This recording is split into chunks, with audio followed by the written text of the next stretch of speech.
says preparing. Okay, meeting's being live streamed. I love it. I love it. I love it. I love it. Let's see here, we should be rocking and rolling soon. And it looks like we are good to go. Well, Hoosier Nation, on this podcast last week, we said there were two things Indiana couldn't afford to have happen in the season opener against Iowa. You couldn't get wrecked in the trenches, and Iowa wrecked Indiana in the trenches.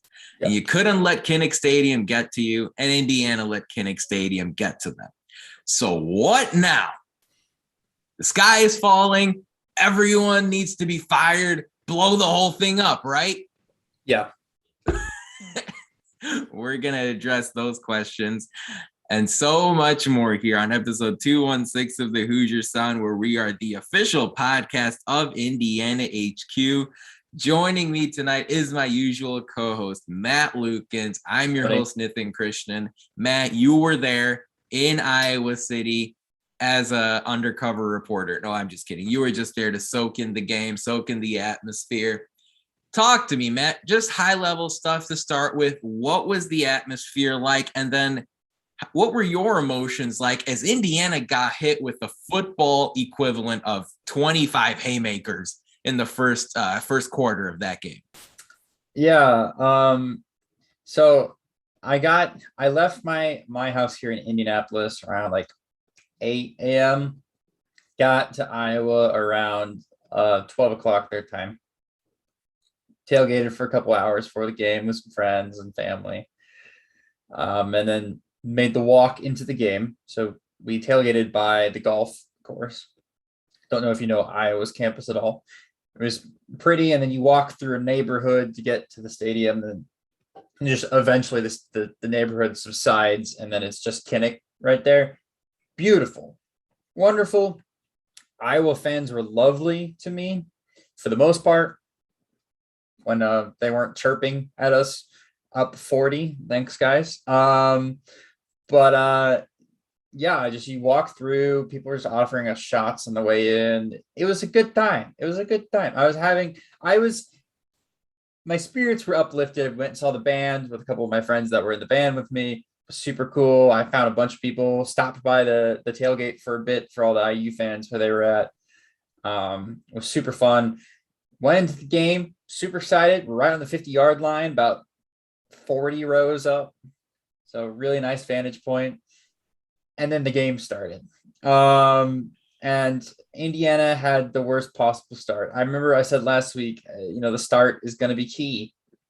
You got to get in a rhythm as a team. And that clearly did not happen on Saturday, which is sad because we really had high expectations for this game. I know Nithin and I both picked them to win. Yep. I picked them to score more than 20 points. They didn't even score a touchdown. The offense was abysmal. And I'm going to blame most of it on the offensive line and the offensive coordinator more than Penix. Penix was bad, but Penix didn't have a lot of time to throw the ball. And when he did have time to throw the ball, the play calls just weren't there. It just was not. They were reading everything. Iowa was on top of literally every single play. And I thought the defense played well, actually. It's hard to say you give up 34 points, defense played well. Well, there's 2 pick sixes in there. Yep. Turn over the ball another 2 times on offense, gave him terrible field position. He had a punter that couldn't punt the ball more than 20 yards. He punted it. I feel like every time he punted the ball, our punter punted it more sideways than he did forwards, right? Like it's going to go 40 yards to the left and out of bounds and only went 30 yards forward. It was absurd. But just high-level thoughts. There were some bright spots in what had to have been a black hole of a game. You have to look very closely to find them, but they're there. And honestly, Nithin, you talked about everybody wanting to be fired. I know this is going to be our next topic, which is a bit of some people overreacting. I was just exaggerating, Matt. But there is actually some people, I've seen some reactions. Of course, people are going to be like, these are outliers, but there's truth. People that actually genuinely think like the season's over. The season is not over. Right. However, our college football playoff hopes are in the garbage. If you thought that we were going to be even competing or in the discussion for a day, that is long gone.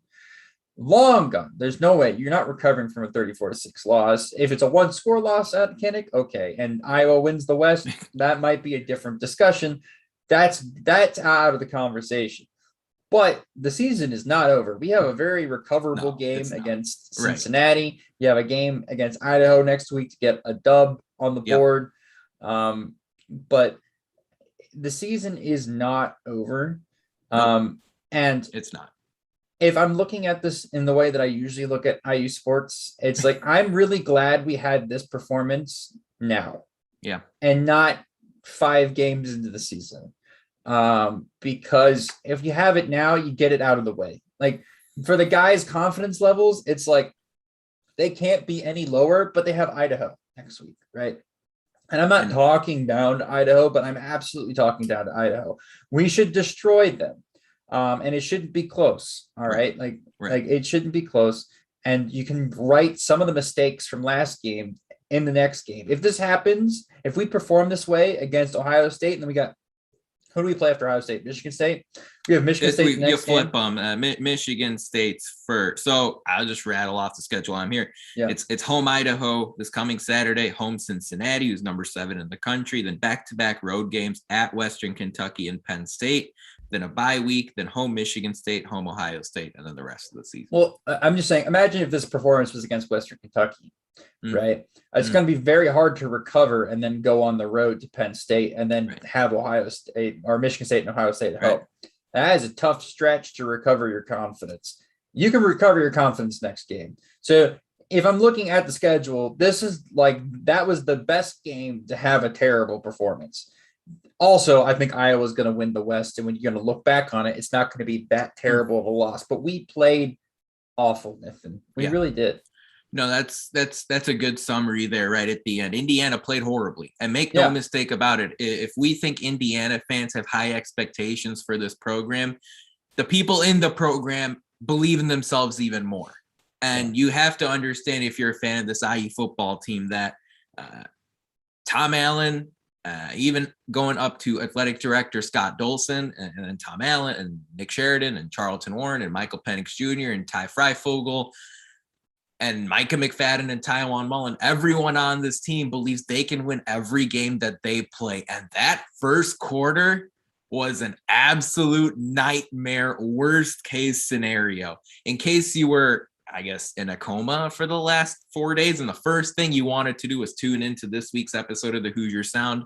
Indiana lost. Yeah, thank you, first of all. Please spread the word about how great our podcast is and where we want to go. Indiana, who was number 17 in the country, lost to number 18 Iowa 34-6. The Hoosiers fell behind 14-0 in 3 minutes, and we're down 31-3 at halftime. Michael Penix Jr. went 14 of 31 for 156 yards, no touchdowns, 3 interceptions. Stephen Carr, the USC transfer, 19 carries for 57 yards in a game where Indiana tried to get him going, but there was really nothing for him as far as the front seven was concerned. Ty Freifogel, Indiana superstar receiver, 5 catches for 84 yards, and you saw receptions in the game as well for Peyton Hendershot, Miles Marshall, Cam Buckley, DJ Matthews, AJ Barner, Stephen Carr as well. So everything, all the hope, all the anticipation, all the hype goes out the door in the first 10 plays of the game, right? I mean,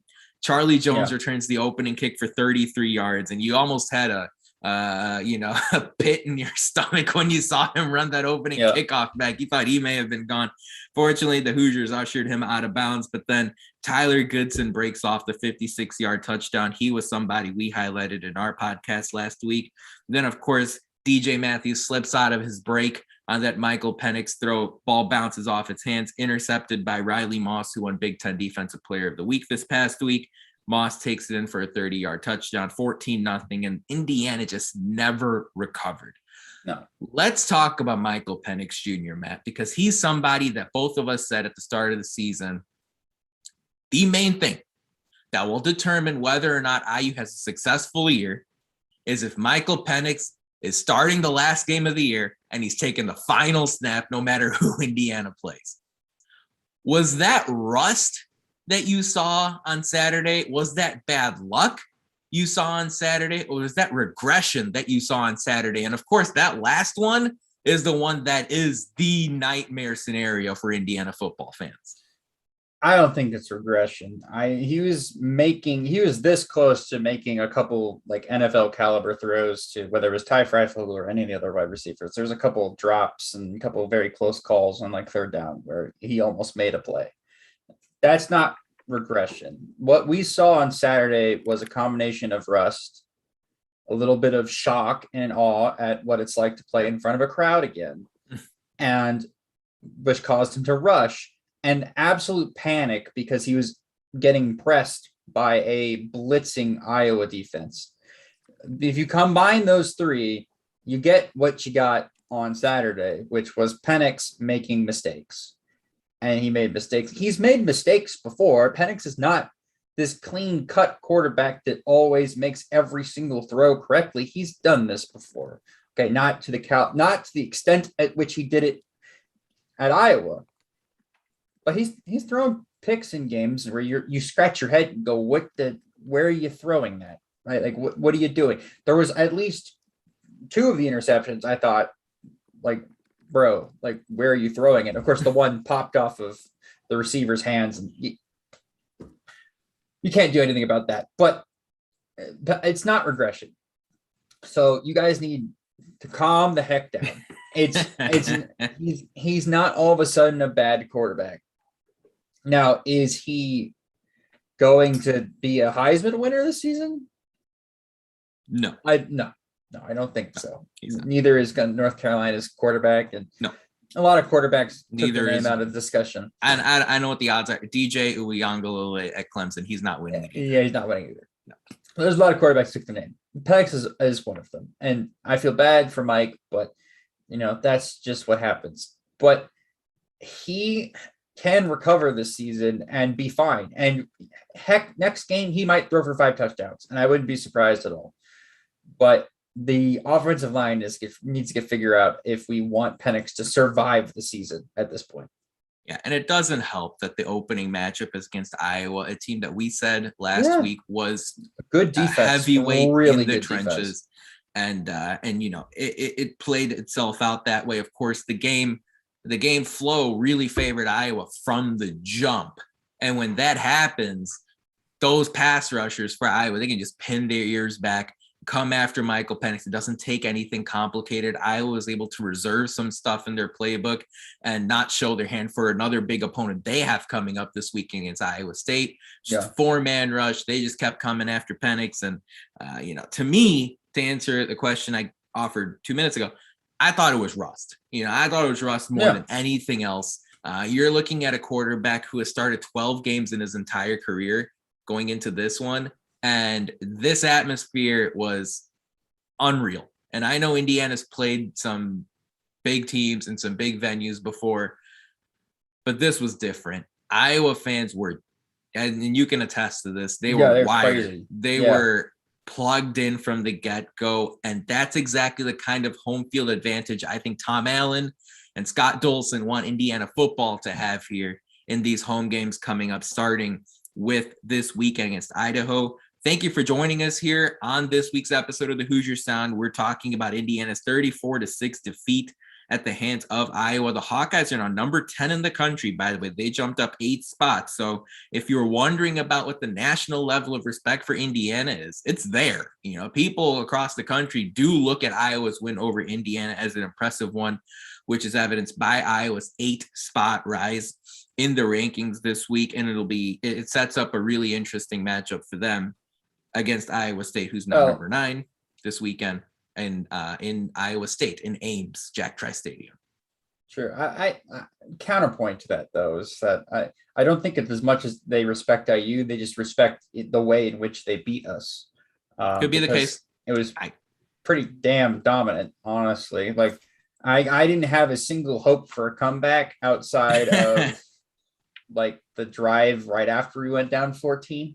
And that's about it. Like, my hopes were dashed about then. I even left early. Like, I hate to admit it, but I was out of there at the end of the third quarter. because I had a 5-hour drive home and we were down 20 something and nothing was happening. But I'd like to shout out a couple of the good things, Nithin, if go you for let it. me here. Yeah. I think Charles Campbell was good. Rock solid. For that environment and the momentum and everything, I wouldn't have blamed him if he'd missed a kick, because like everything was going wrong. And especially in the special teams unit as well, everything was going wrong. And he looked great. So shout out Charles Campbell.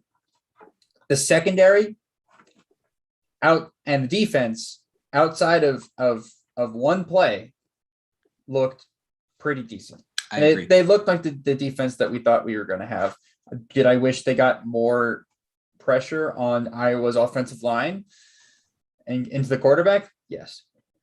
But, Iowa's got a good offensive line and it's the first game, so they'll figure it out.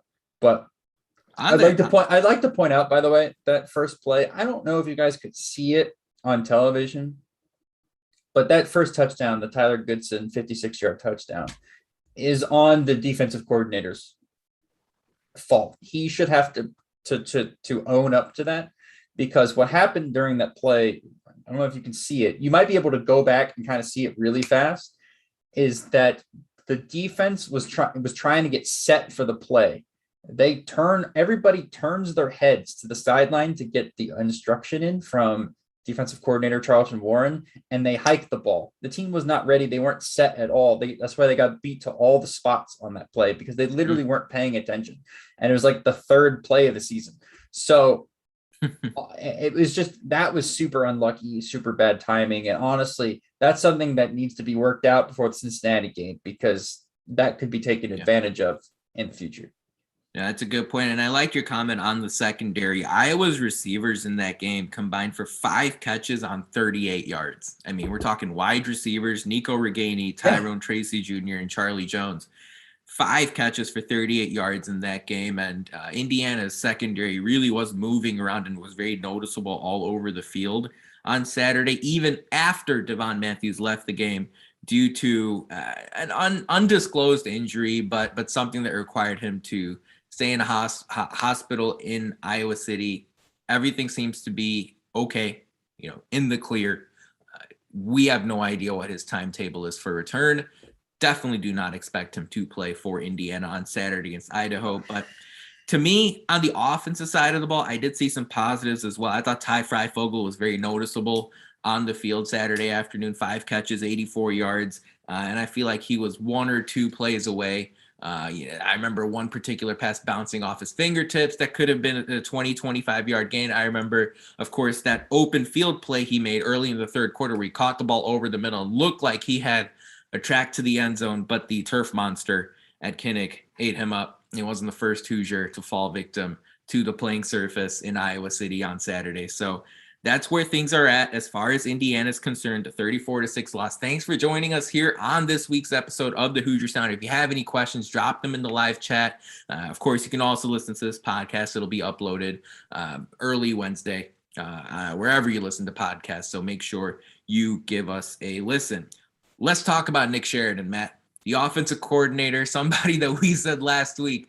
This week's podcast is either going to be about Indiana marching on to the college football playoff, or we want to, everything sucks and we're going to look ahead to 2022. Nick Sheridan seemed the general consensus. Everyone's upset about everything right now, but I thought there were some areas where Nick Sheridan could have done better and put Michael Penix Jr. in better spots to succeed. I thought especially on first and second down, he could have given Penix some easy completions, whether it's dig routes on the outside, whether it's some simple crossers over the middle, whether it's a screen play or two to help get the ball rolling. I saw way too many runs on second and long that put Indiana even further behind in even tougher situations. What were your biggest concerns as far as the play calling was considered on Saturday? Because I know that was something you really disliked over the course of the game. You've already pointed it out tonight.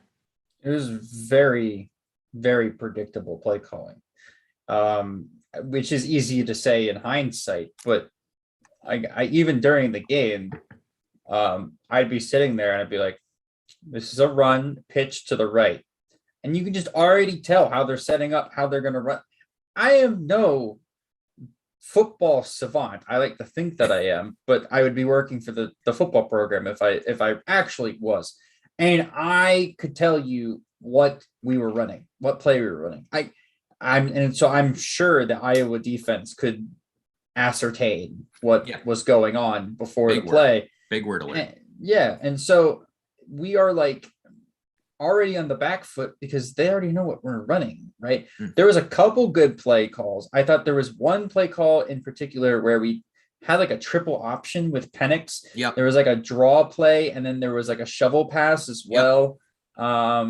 Read option into a shovel pass. I thought was fantastic. Like even the Iowa fans around me were like, I didn't know where the ball went. And I was like, that makes two of us. Like I had no idea what was happening on the play. That was fantastic. So I'd like to see a little bit more of that incorporated. And again, those plays are very, very complicated. So I understand maybe not having a ton ready for week one, but it's Iowa, like away, and the most important game of the season. And it didn't seem like there was anything outside of that was really prepared. It felt like the third down calls, if we got third and behind the sticks, right? We were 3rd and 8, 3rd and 9, putting it on Penix to make a play. It was like a 10-yard dig route.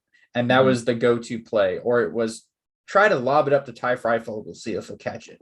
Like there wasn't anything really inventive on the long plays, nothing to really put Iowa on the back foot. Again, that might be Iowa playing really good defense and not falling for anything Indiana threw at them.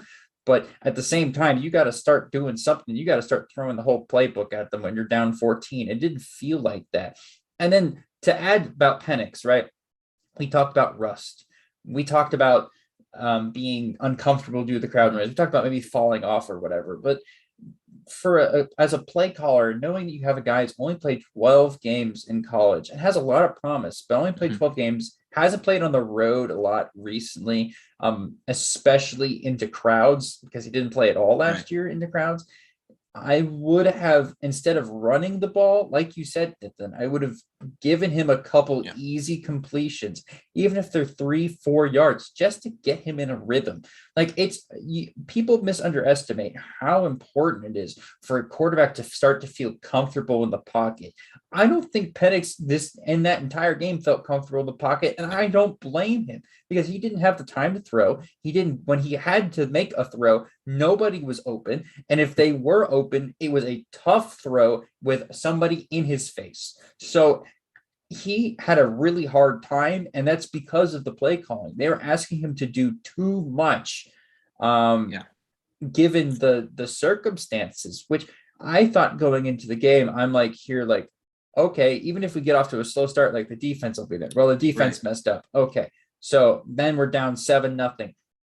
That's fine. It's okay to be down 7-0, but it felt like the offense felt like they were down 24-0, which, by the way, the 24-point mark was reached eventually. Like it was like 24-3 at one point. It was reached eventually, but I felt like they had already lost the game because the defense let in a 56-yard touchdown, which is not okay. That emotion needed to have been capped and bottled on the sideline. So I don't know if that's on the offensive coordinator, but that's on Tom Allen assuredly, and that's on the rest of the coaching staff. They needed to get those guys, pull them ahead, and be like, "Hey, we know this wasn't the game plan. Like the game plan was for defense to stop them and us get the ball back, right? Like that was the game plan." But some things don't go to plan. Let's chill out, get some yards, get some field position. We'll play field position. The defense is going to be fine and settle in. It didn't feel like that at all. Right. And then the game got out of hand. It didn't matter how well the defense played. Yeah, and I'll tip my cap to Sheridan for this. He said all the right things during media availability on Monday. He explicitly pointed out that Indiana was outcoached on that side of the ball on Monday. So really? Hey, if you're going to have a bad game, at least own up to it, show some accountability, and look to get better. What's really disappointing about all of it is that this is the first time Michael Penix has had the same offensive coordinator in consecutive seasons. Yeah. Starting with Mike DeBoer, going to Kalen DeBoer, making the switch to Nick Sheridan. You were hoping for a step up or at least some continuity, and instead you got a really, really mess of an offensive performance against Iowa on Saturday. It won't be the first team to struggle against the Hawkeyes, who, as we've pointed out before, continue their nation-leading streak of games where they have allowed 24 points or fewer. Matt, let's reshape expectations real quick for this season. We've talked about some of the games coming up. We've talked about Idaho this week should be a win. Cincinnati the following week. The Bearcats have college football playoff aspirations. They're ranked number 7 in the country. Road game, Western Kentucky. Road game, Penn State. Home, Michigan State. Home, Ohio State. Before a road trip to Maryland. So talk to me real quick, Matt, as you see the schedule right now. Give me a realistic win target for this team, whether or not it was drastically affected by what you saw on Saturday. It wasn't drastically affected. My target is 8 or 9 wins. And you think that's possible still? Absolutely. I think it's still possible. I can see us losing to Cincinnati and to Penn State on the road and to Ohio State and winning the rest of the games. I think they're all winnable. Even what I saw out of Michigan, I think we'll win one big game this year, and we might lose the rest of them, but we'll win one. So 8 or 9. I would like 9. I'd even like 10. Heck, prove the people wrong, but I think 8 or 9 is very realistic for this team. And what's interesting to me is, of course, IU football fans are going to be upset with how Indiana played. But let's talk about some of these other teams on the schedule. You know who struggled on Saturday to move the ball? Much like Indiana, Penn State. Now, Penn State won. But they were 0-0 against Wisconsin. And they also weren't just as unlucky. You think about the first play, for example, where DJ Matthews stumbles, ball bounces off his hands right into Riley Moss, touchdown. Right. Michigan State looked good. They look good. But could that have been a product of Northwestern regressing? I think that is. Ohio State, they don't look like the last couple years Ohio State. Am I saying Indiana's going to win that game? No, but that is a defense that looks vulnerable at this point. The Maryland Terrapins look like a tougher opponent now. Michigan, I'm not so convinced, especially after the serious injury to Ronnie Bell. We'll see what Rutgers has to offer. Indiana is going to be favoring that game.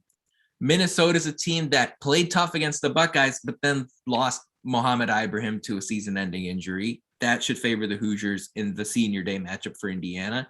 And then you finish up with Purdue. So that 8-win mark that you talked about, Matt, definitely one that I see Indiana coming out on top, coming out with. The great part about college football, there's always another game. You play another week, you get better. You're going to get a chance to square things up. You're going to have a chance to try some things, experiment with some things against Idaho on Saturday. And then if Indiana can beat Cincinnati at home, all of a sudden you're back to even par on the schedule, to use a golf analogy. I know Kevin Wilson loved his golf analogies. You're back to even par through 3 games. You have that rough loss to Iowa. You made up for it with a big win against Cincinnati. Now let's charge onward for the rest of the season. So I was curious to hear what you had to say as far as reshaping expectations for the season. Again, it's college football. It's not baseball where you got 162 games. It's not even the NFL where you got 16. You've only got 12. So everyone absolutely matters. You step up next week, take care of business, and go from there. It's time for Who Won the Week this past week in Indiana sports, where we look beyond men's basketball and football to give you something as far as some news related to Indiana sports. And I saw some pretty cool news come through earlier today, reported by Matt Cohen of the Indy Star. He noted that Tunisian swimmer Ahmed Hafnaoui, who won a gold medal in the 400-meter freestyle at the 2020 Summer Olympics in Tokyo at the age of 18, becoming just the 4th gold medalist in Tunisian history, committed to swim at Indiana University earlier today. So Hafnaoui, 18 years old, he said he was excited to swim in the NCAA. He posted that on his Instagram account, which you can follow at Ayoub, AYOUB _Hafnaoui, HAFNAOUI. You can follow him on Instagram. Already a Tunisian celebrity and sensation a pretty big face and figure in the world of swimming and Olympic swimming and global sport. After now an 18-year-old gold medalist. He actually won the 400-meter freestyle at the Olympics after recording the 8th fastest qualifying time. So he had the 8th fastest qualifying time out of 8 swimmers going into the final race, started in the outside lane and ended up winning that race. Pretty special person that's going to join the Indiana University swimming program. You can look to see him coming up soon in Bloomington, Indiana, which they call the Tunisia of the United States. No, I'm kidding. They don't say that. I'm just kidding. Quick reminder, if you would like to subscribe to our podcast for free, all you have to do is search for the Hoosier Sound wherever you listen to podcasts. Stay up to date with all of our information by following us on Twitter at Indiana HQ and at the Hoosier Sound. We're not going to quit with our coverage, folks, just because Indiana lost a football game. We're going to send people to every single venue, every single site, starting this Saturday through to the rest of the season, including the bowl game. All right, I don't want to hear any 5 Indiana jokes out there. We're going to have someone credentialed to cover every single Indiana Hoosier football game, men's basketball game, you name it.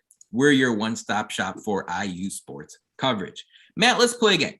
Play a new game. We're going to play it for the first time on this podcast. We're lighting the mood a little bit, sort of. We're going to call it Panic or Patience. Pretty simple game, Matt. Doesn't involve much advanced thinking. Panic or patience. I'm going to throw a name out there. You tell me, is it time to panic about this person or is it time for patience with this person to let it all play out? Let's start with Indiana's QB1 Michael Penix Jr. Matt, time for panic or patience with Michael Penix Jr.? Patience. Clearly patience. Don't jump on the we want to see Donovan McCulley or Jack Tuttle train yet. That's just absurd. Actually, you should never even ask for that because Penix, even throwing 3 picks on the day, is better than either of those guys. Absolutely. I do agree with Indiana's decision to pull Penix from that game, by the way, late in the second half to give Tuttle some snaps. The game was out of hand. No need to expose Penix to anything further. By the way, I thought it was an interesting note that last year in the season opener against Penn State, Penix went 19 of 36 for 170 yards and a touchdown and a pick. So it seems like maybe these slow starts are a little bit of a Penix thing. Bounced back against Rutgers the following week. Super efficient game, 3 for 3 touchdowns. So you can absolutely Who's our season opener next week or next year? Yeah, right. Exactly. Yeah, maybe schedule lightly instead of Penn Idaho State or Iowa. Yeah. I was actually telling somebody this the other day. I was talking to Idaho or the Iowa fans about this. I was like, I wish you guys had been our second game because I feel like we could have used the confidence booster to have a beating in Idaho. I think there is I think Nick Saban and some of the college basketball coaches are right. There's a bit of an advantage of getting your team some confidence by getting them some easy wins first. But that's for sure hindsight. And also we didn't really have a choice. Thanks, Big Ten. Yeah. And to be clear, Michael Penix also had media availability on Monday, said everything that you expected him to say. He said, I have to be better. It's a game to build off of. We didn't execute when we needed to. A lot of plays were left on the field. We got to make sure we get that corrected and keep pushing forward. This question, by the way, was also the question I offered to our listeners on the weekly podcast poll over at the Hoosier Sound. I said, is it time for panic or patience with Michael Penix Jr.? And right now, almost 200 votes are in, and 77% of you say it's time for patience. There are some comments here, including one from a real Evan 23 who says, look, he's a ninth-year junior. Panic. So look, I'm someone who's going to listen to both points of view, both perspectives. Evan Leonard says, it might be time to panic about Michael Penix Jr.'s performance. I liked what Lee Michaelis at Michael ISDDS says. He says, it's one game. Back off the ledge. It's going to be okay. Yep. Michael Penix Jr. will figure it out, which is what he did last season. All right, Matt, next one. Panic or patience with Tom Allen? Is it time to panic about Tom Allen's tenure at Indiana or patience? It'll all be okay. The fact that we even had any expectations going into the season is thanks to Tom Allen. So no, there's no time for panic. these kind of expectations, the fact that we were expecting us to win on the road in Kinnick in Iowa as Indiana football is enough to just say that Tom Allen's still doing a good job. He's still the right guy for the job. But if you think it's time to panic on the Tom Allen tenure, maybe it's time to panic on his choice for offensive coordinators to replace Mike DeBoer, who, by the way, beat Oregon on Saturday. But other than that, almost beat Oregon. Almost beat Kalen DeBoer, the current head coach at Fresno State. Almost. They had a second half lead in that game. All right, Matt, let's talk about Nick Sheridan. Is it time to panic, or is it time for patience with Nick Sheridan? I don't know if it's time for patience, but I don't think it's also time for panic. I have said since day one I've seen his play calling that he might not be the guy for the job. And I definitely did not have those thoughts subsided after extinguished after Saturday's game. So it's a wait and see. Yeah, I like some of the comments from Forrest Gray here talking about Nick Sheridan in our live chat. He says that Nick Sheridan has no idea what adjustments mean. He thought it was a bad hire from the start. I think it's time to panic with Nick Sheridan. I'm not saying you got to let him go necessarily, but Nick Sheridan's someone who's got to take Idaho just as seriously as he took Iowa. Okay, this is a matchup where you have got to prepare. You have got to put together a clear-cut game plan going into Saturday and act as if it's the Big Ten championship, because you've got to execute to a T in this game, because every game from here on out is going to be tough. It's either going to be Cincinnati, or it's going to be Western Kentucky, or it's going to be a Big Ten defense. So he's got to step up. And I know Indiana fans are aware of that. Forrest talking about it in the chat. Look, it's time to panic. Not saying let him go. Not saying let him go by any means. Nick Sheridan is someone who helped this offense accomplish some big things last year.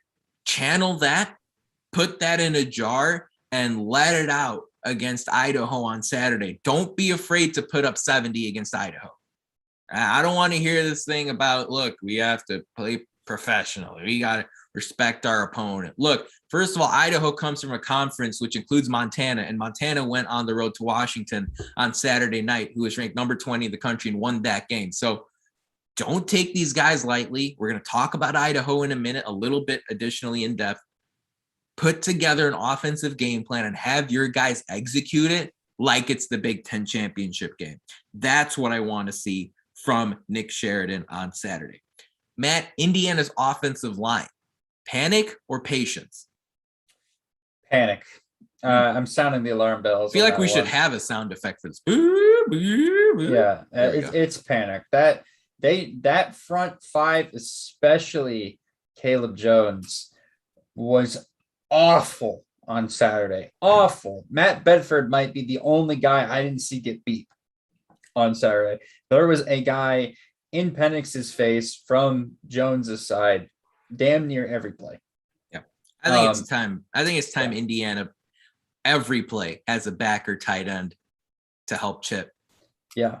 To buy Penix more time. It's bad. Yeah, it's bad. Which that's fine. You can work with that as an offensive coordinator, by the way. That is not in no way a hindrance at all, because you'll always have that escape valve in the flat. They can always go out and do that. So there's always a safe play there. I genuinely, as a play caller myself, like having somebody to stay back, give it a little bit of extra block, and then leak out, because that keeps the defense honest and close, and opens up the field a bit more, in my opinion.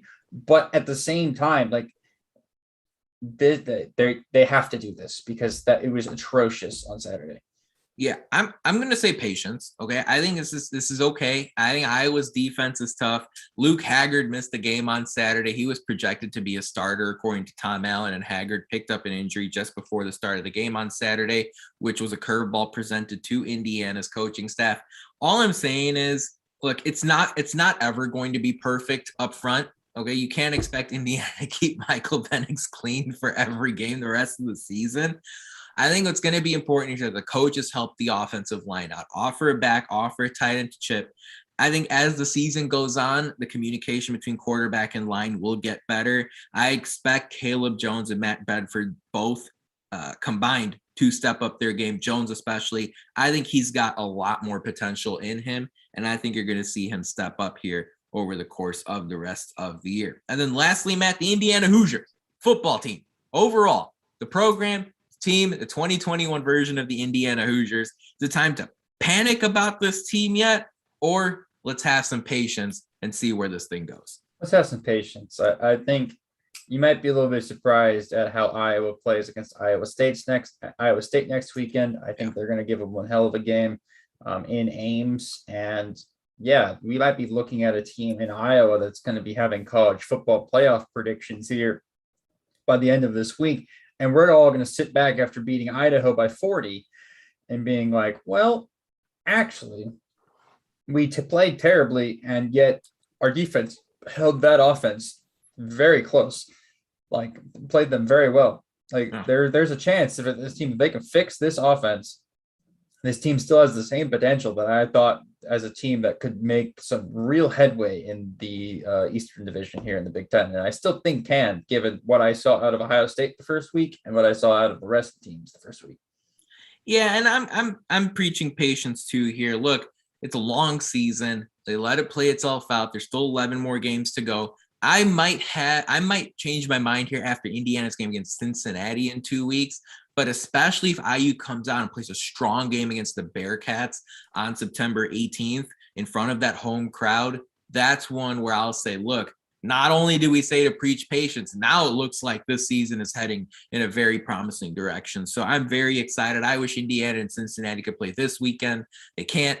Indiana, let them get right against Idaho, but that game in 2 weeks, in a week and a half, really, against the Bearcats, one that I've got circled on my calendar, one that I have had circled on my calendar for a while, and it's taken on added importance after the results we saw in week 1. So that was Panic or Patience. We know all of you liked it. We don't need any feedback on that. That one's in the back pocket. It's going to come back after IU basketball drops their first 2 games this year.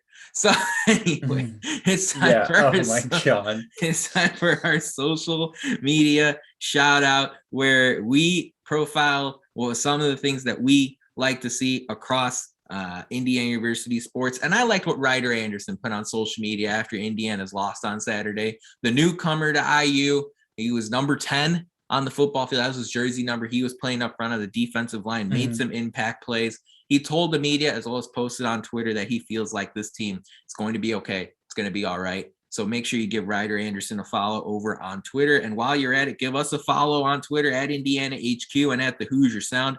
We're here for you to cover football, men's basketball throughout the course of the rest of the season. We do these podcasts every week. Come jump in the live chat as we record live on YouTube. Of course, if you listen to our podcast on iTunes or Spotify or Google or wherever you listen to podcasts, make sure you leave us a review, tell a friend, share our links. That's the kind of stuff that really helps us grow. We're available on YouTube as well. We're available on Facebook, Indiana HQ, the Hoosier Sound, and I'm Matt.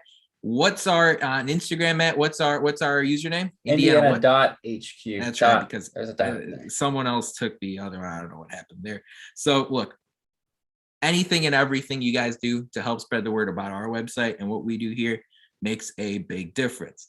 Matt, let's talk about Idaho here for a second. We're not going to do a super comprehensive, thorough, in-depth preview, especially considering that the Vandals, the Idaho Vandals, played a Canadian university in week 1, Simon Fraser, and beat them 68-0.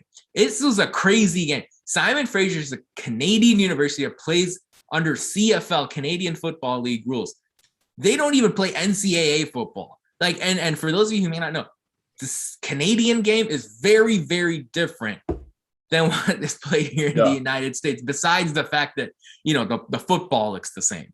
I mean, other than that, it is wild, absolutely wild that Idaho chose to schedule Simon Fraser for their first game this year. As I pointed out, Idaho won 68-0, but have no fear. According to ESPN, Indiana is a 96.8% chance to knock off the University of Idaho Vandals. The game will tip off at 7:30 Eastern time on Big Ten Network. By the way, Maryland's home game against Howard will run simultaneously, so make sure you check the channel listings and the overflow stuff related to Big Ten Network to make sure you catch the Indiana football game when it kicks off at 7:30 Eastern if you're not going to be in attendance.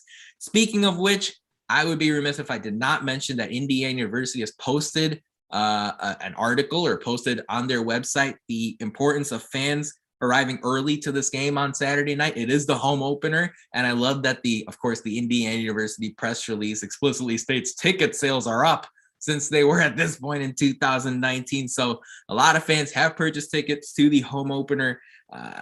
Fans are encouraged to arrive early. Lots open at noon. Gates at 6. As I mentioned, the Hoosiers take on the Idaho Vandals.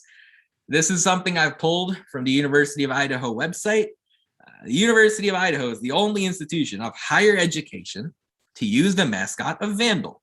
The nickname exemplifies the spirit of the university in more than just athletics. As the University of Idaho Vandals, we are fiercely competitive and independent thinkers and doers. And I guess so independent that they scheduled a Canadian college for their first game. Their mascot's name is Joe Vandal. Matt, look, Indiana should win this game by a bunch of points. Okay. It's going to be one of those cupcake type football games that Indiana University has not seen since 2019, where they took on Eastern Illinois in the home opener that season. What are 2 or 3 things you're looking for Indiana University to do in this contest to make sure they get right before the schedule continues its gauntlet type look for the rest of the season? No turnovers. Not a single one. Not one. I don't want to see a single turnover. I want to see the punts go more than 30 yards forward in direction. Thank you for specifying. Yeah. Go forward, not sideways, please. I want to see much better punts. And I want to see the defense put up the same performance they did last week. Actually, I would like to see us get a couple turnovers. The defense get them some confidence going into the Cincinnati game. So no turnovers on offense. Defense, get a turnover, and then special teams, just play well. Please. I'm begging you, please. I like it. No, I think that's a good to-do list. By the way, shout out to Tim Durking in the live chat who's commenting on my Team USA soccer shirt. Tim's not all that optimistic. He says the United States is going to lose at Honduras tomorrow. The heck, Tim? You're supposed to be Tim. The patriotism and the pride is just flowing in the red, white, and blue. Tim, I'm already mad about. I have to talk about this. Are you going to make me talk about the U.S. men's national team, who are a damn disaster themselves? Real quick, I do want to also give a random shout out here to Eric Zavaleta, who was a former Indiana University soccer player who consistently starts in the back for El Salvador's national team. And the United States went to El Salvador last week, and it was a 0-0 draw. Zavaleta played a major role in that back four for El Salvador there. What's interesting, when he was at Indiana, Zavaleta was a striker. So he's made that transition to becoming a defensive player, and he's doing well there. So now Matt's pissed. Let me tell you more about Idaho real quick. They come from the Big Sky Conference. They used to be in the FBS, transitioned to the FCS in 2018. The Big Sky Conference is the same conference as Weber State, Montana, Eastern Washington, and UC Davis. Those last 3 schools, Montana, Eastern Washington, and UC Davis, all came away with road wins against FBS teams in week 1. Montana went to Washington, a top 25 team, got the dub. Eastern Washington went to UNLV, won in overtime. UC Davis went to Tulsa, knocked off the Golden Hurricane. So big weekend for the Big Sky Conference. And Idaho, a school where former Denver Broncos Super Bowl champion Mark Schlereth went to school. They are a team that formerly had FBS roots, and now they've transitioned to the FBS. Their coach is Paul Petrino. The last name should sound familiar. Brother of well-known college football coach Bobby Petrino. So there's definitely a lot going on there with the Vandals. To give you some player personnel stuff, they operate a quarterback by committee. Very strange to see nowadays. Freshman CJ Jordan got the start in their week 1 match against Simon Frazier, but you'll also see senior Mike Beaudry and mobile quarterback Zach Borish, a 3-man rotation at QB. Borish, it's almost like he's in specifically to run the football. He didn't throw a pass last week. He carried the ball 8 or 9 times, though. Their star player is linebacker Trey Walker. It's a second-team AP FCS All-American from the spring 2021 football season. The Big Sky Conference pushed their season to the spring because of COVID-19 concerns last year. So they played a spring 2021 season, 6 games, where Idaho went 2-4. And in the preseason 2021 poll, the Vandals were picked to finish 8th in the 12-team Big Sky Conference. Some other players you need to know: wide receiver Hayden Hatton, corner Jalen Hoover, defensive back Tyrese Dedman. He was a second team 2021 Big Sky pick. He actually intercepted Eastern Washington quarterback Eric Barriere in last year's season opener. Barriere is one of those small school QBs like Trey Lance was last year that you might see rise up the draft boards here going into the 2022 NFL draft. So don't be surprised if you hear that name. Dedman picked him off last season. Also, defensive lineman Rashawn Crawford. He was honorable mention Big Sky in 2021. What I like about him, he's 5'11", 309 pounds, staunch figure up front, and he wears number 0. No regrets for Rashawn Crawford up front. So, Matt, Indiana's going to win this game. I've got them coming away something like 51-10, something like that. I think that's a scoreline you can expect in this contest. There are no odds available. It's an FCS versus an FBS game. You rarely see odds offered for those types of matchups. So Vegas hasn't offered a point spread, but when you consider the fact that ESPN says a 97% chance of victory, I think Indiana's going to come out 51-10. I want to see Michael Penix. You talked about no turnovers. You talked about clean punts. I just want to see Michael Penix Jr. get settled, look comfortable, have one of those Madden type performances where he goes, 24 of 25 for 350 yards, 5 touchdowns, no interceptions. That'd be nice. Really has that palate cleanser, and then onwards and upwards to Cincinnati. So that's the kind of expectation I've got for this game. Do you want to throw out a score prediction? Who wins and what score do you have? 45-0. All right. So you got a shutout coming up here. Yeah, I think this defense is going to be mad that they even let in a touchdown at Iowa because that's how well they played. So I think they're going to be mad, especially since they felt like they also got kind of cheaped out of a good performance by their offense. And they'll come out and be like, well, if the offense ain't going to do it, we'll do it ourselves. So I like it. No, I like that. I like that prediction. My prediction is Michael Penix Jr. is going to throw 4 first half touchdowns. So there you go. Now we each have some optimism. One bold pick there, and so that's where we have this Idaho game coming up. By the way, Cincinnati, Indiana's week 3 opponent, they've got a cupcake matchup this week, and I'd be shocked if their matchup was close. Murray State, an FCS team, legitimate FCS team, goes to Nippert Stadium in Cincinnati, so you can expect. Looking ahead to a week and a half from now, that Indiana's home game against Cincinnati will be one where the Bearcats are top 6, top 7. John Morant's not going to be starting for the Murray State. No, he's not. That would be interesting. But fortunately for Indiana, no obvious first round picks on this Murray State football team to make sure that this matchup in week 3 has all the luster that it needs. By the way, Indiana did drop out of the AP top 25. No surprise, the Hoosiers are 8th among teams that receive votes. So if a lot of results go their way, they could sneak back in to the top 25. But it seems like the shortest path for Indiana to get back to being a ranked team is to beat Cincinnati in a week and a half. Surprise. Yeah, I mean, honestly, if they beat Cincinnati, I'll see that they will be ranked again. So, for sure. So that's really what it comes down to before the next 9 games that follow after that. As we wind down here tonight, Matt, let's do what we normally do here as we close on Football Week podcast, and that's talk about some Big Ten picks of the week. We did really well last week, Matt, to start the season. You said that the under was going to hit in the Wisconsin-Penn State game. That absolutely hit. You had Western Michigan upsetting the University of Michigan.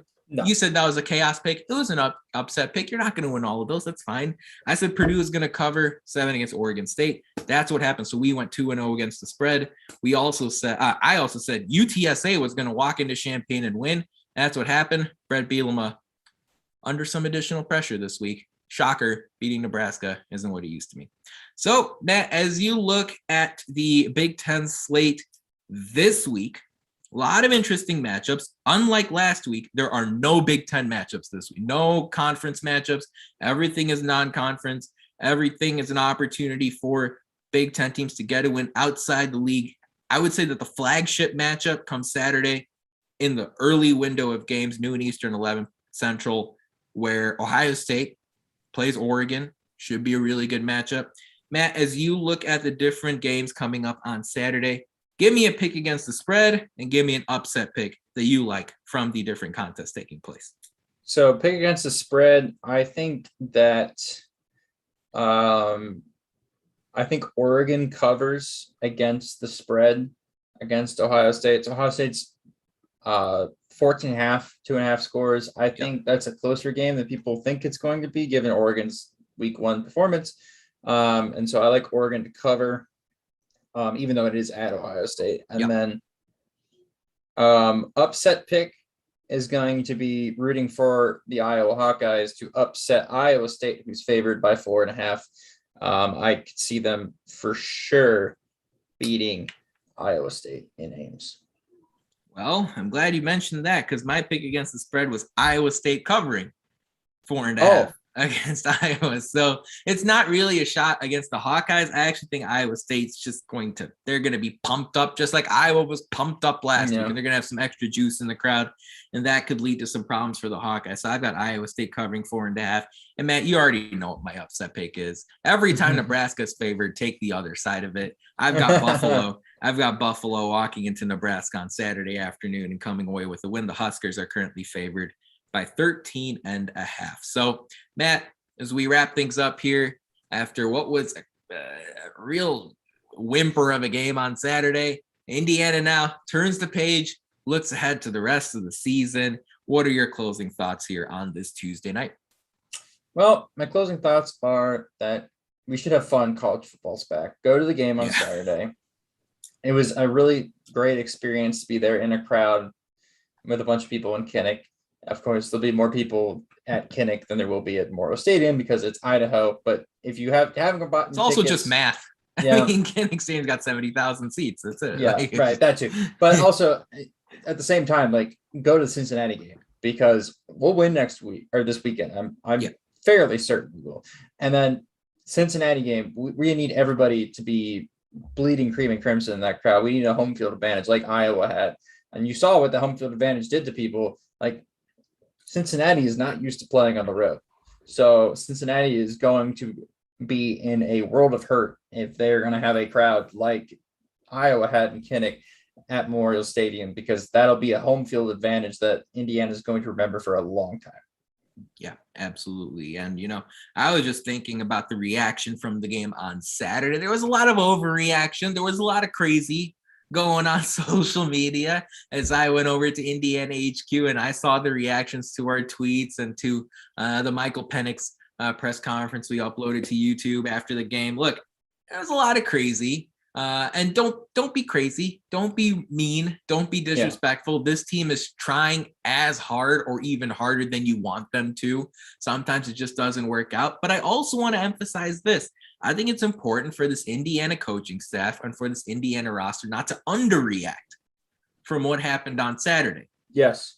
Don't just crumple that game up and throw it in the trash can. Okay. That might work in some instances. Here, week 1, there are a lot of lessons you can learn from this contest to have a better than expected season in 2021. There are a lot of big games coming up. Indiana can make history in a lot of ways this year, like they did in 2020, like they did in 2019. If you focus on the lessons that you learn from this game, you can walk into Penn State and win there for the first time ever. You can beat Ohio State for the first time in 30 some odd years. You can walk into Michigan Stadium and come away with a victory. You can meet that 8-win mark, and then you can win the bowl game, which you haven't done in a few decades either. So I think it's important for fans not to overreact and go crazy. Yeah. But it's also important for this coaching staff and these players not to underreact from what happened on Saturday. So I'm looking forward to seeing what kind of adjustments they make going into their home opener against the Idaho Vandals on Saturday. But that about wraps it up for our 216th show of the Hoosier Sound. Thank you so much for joining us. We really appreciate your support. Thank you to our live audience. You guys are all beautiful people. To hear more fantastic episodes like the one you heard today, be sure to follow us at Indiana HQ or at the Hoosier Sound to make sure you don't miss any in the future. You can also go to our website, indianahq.com, to find it all in one place. But as always, thank you for listening, Hoosier Nation, and we will see you next time.